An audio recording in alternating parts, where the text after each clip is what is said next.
YSRCP political advisory committee సభ్యులతో party అధ్యక్షుడు మాజీ సీఎం వైఎస్ జగన్మోహన్ రెడ్డి మంగళవారం సమావేశం నిర్వహించారు. తాడేపల్లిలోని ఉదయం 10:30 ఈ సమావేశం ప్రారంభం కాగా బాబు షూరిటీ మోసం గ్యారంటీ, రీకాలింగ్ చంద్రబాబు మేనిఫెస్టో కార్యక్రమం జరుగుతున్న తీరు, పార్టీ సంస్థాగత నిర్మాణం, ప్రజా సమస్యలు తదితర అంశాలపై పీఏసీ సభ్యులతో వైఎస్ జగన్ అడిగి తెలుసుకున్నారు.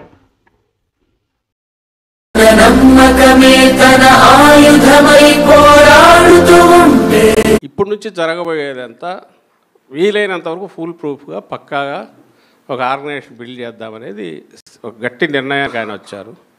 రెండవది, ఇక ముందు ఏది జరిగినా గతంలోలాగా కాకుండా మన ఆర్గనైజేషన్ యాజ్ సచ్ ఎవరి చేతిలోనో పెట్టి నడపమన్నట్టు కాకుండా మనమే నడుపుతాం, ఆర్గనైజేషనే నడుస్తుంది. ఇది మనం ఎంతమందిని బయట నుంచి కన్సల్టెంట్లు పెట్టుకున్నా ఇంకోటి జరిగినా మన ఆర్గనైజేషనే మన పెద్ద వెపను, టూలు.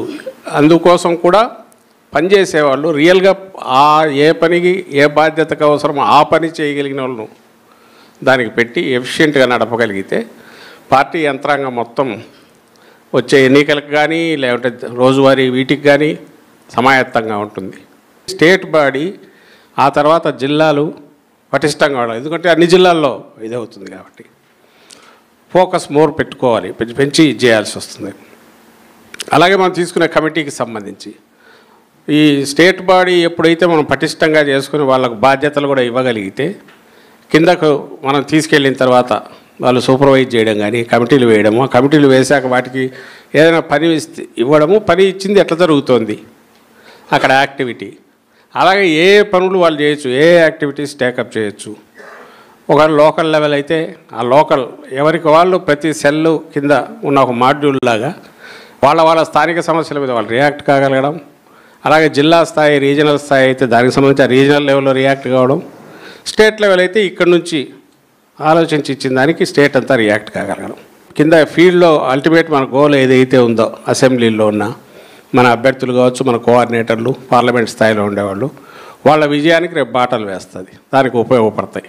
ఎందుకంటే 5 years తర్వాత అదే మెయిన్ అవుతుంది.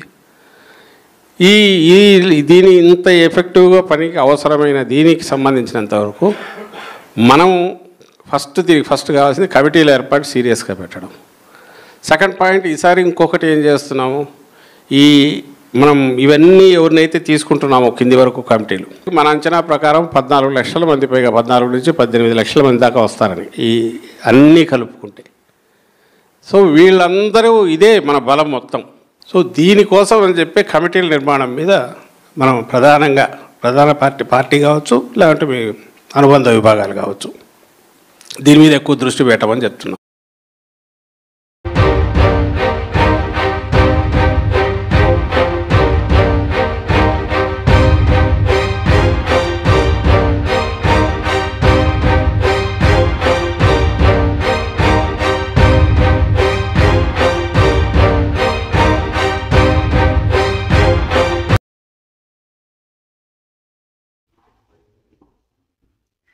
తెలంగాణ రాజధాని హైదరాబాద్ నగరంలో చిరుతపులి సంచారం కలకలం రేపుతోంది. గోల్కొండలోని ఇబ్రహీం బాగ్ మిలిటరీ ప్రాంతంలో చిరుతపులి రోడ్డు దాటుతున్న దృశ్యాలు సీసీ కెమెరాకు చిక్కాయి. తారామతి వెనుక భాగం నుంచి మూసీ నది వైపు చిరుత వెళ్లినట్లు గుర్తించారు. ఈ విషయంపై అటవీ శాఖ అధికారులు గోల్కొండ పోలీసులకు సమాచారం అందించారు. చిరుతపులి బోన్లకు చిక్కకుండా తప్పించుకు తిరుగుతోంది. ప్రస్తుతం ఇబ్రహీం బాగ్ ప్రాంతంలో సంచరిస్తూ సీసీటీవీ కెమెరాల్లో